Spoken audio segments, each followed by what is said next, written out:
আসসালামু আলাইকুম ওয়া রাহমাতুল্লাহি ওয়া বারাকাতুহু। সম্মানিত ভাই এবং বোনেরা, কাছে এবং দূরে থেকে যারা আমার এই অনুষ্ঠানটি দেখতেছেন সকলকেই জানাই আন্তরিক মোবারকবাদ। আমি মুফতি মোহাম্মদ জহিরুল ইসলাম আপনাদের সামনে নিয়ে এসেছি আজকে স্বপ্নে যদি আমরা বই বা কিতাব, পুরাতন কোনো বই বা কিতাব দেখতে পাই, পুরাতন কোনো কিতাব দেখতে পাই, তাহলে এর কি ব্যাখ্যা হবে? এই ব্যাখ্যা কি আমাদের ভবিষ্যতের জন্য খারাপ কিছু বয়ে আনতেছে না ভালো কিছু বয়ে আনতেছে? আসুন আমরা জেনে নেই নির্ভরযোগ্য স্বপ্নের ব্যাখ্যার কিতাব থেকে। আল্লামা মুহাম্মদ ইবনে সিরিন রহমাতুল্লাহি আলাইহি তাফসীরুল আহলামের মধ্যে উল্লেখ করেন, স্বপ্নে স্বপ্নে যদি কেউ কিতাব দেখা প্রসিদ্ধ কোনো সংবাদ বহন করে। স্বপ্নে কোনো কিতাব দেখতে পাওয়া সেটা প্রসিদ্ধ কোনো সংবাদকে বহন করে। শর্ত হচ্ছে কিতাবটি খোলা থাকতে হবে।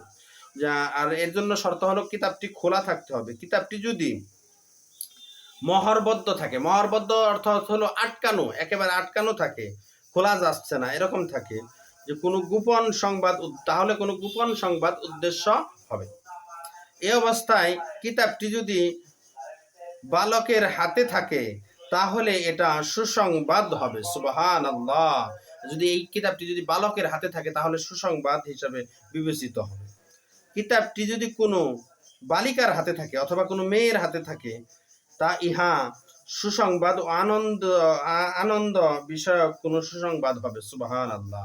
কোনো মহিলার হাতে দেখলে, কিতাবটি যদি কোনো মহিলার হাতে দেখে তাহলে সেই মহিলা, যদি কিতাবটি যে কোনো মহিলার হাতে দেখলো যে সে আনন্দিত অবস্থায় কোনো মহিলা, তাহলে সে আনন্দিত অবস্থায় কোনো বিষয়ের প্রত্যাশা করবে। সুবহানাল্লাহ। আর যদি এখন এটি যদি খোলা থাকে আর মহিলা যদি নেকাবদারি হয়, যদি কিতাবটি খোলা থাকে এবং মহিলাটি যদি পর্দানিশী হয়, নেকাবদারি হয়, তাহলে এটা এমন গোপন সংবাদ বোঝাবে যার অনুসরণে আদেশে স্বপ্ন দশটাকে করা হয়েছে। আর এমন গোপন সংবাদ করা হবে যার যার আদেশ করা হয়েছে স্বপ্ন দশটাকে। যদি মহিলা সুগন্ধি গ্রহণকারী হয় এবং সুন্দরী হয়, যে মহিলাটা হাতে কিতাব দেখেছে সেই মহিলাটা যদি সুন্দরী হয় এবং কি সুগন্ধি গ্রহণকারী হয়, তাহলে এ স্বপ্ন এমন সংবাদ বা এমন বিষয়কে বোঝাবে যাতে আহ, উত্তম প্রশংসা রয়েছে। সুবহানাল্লাহ।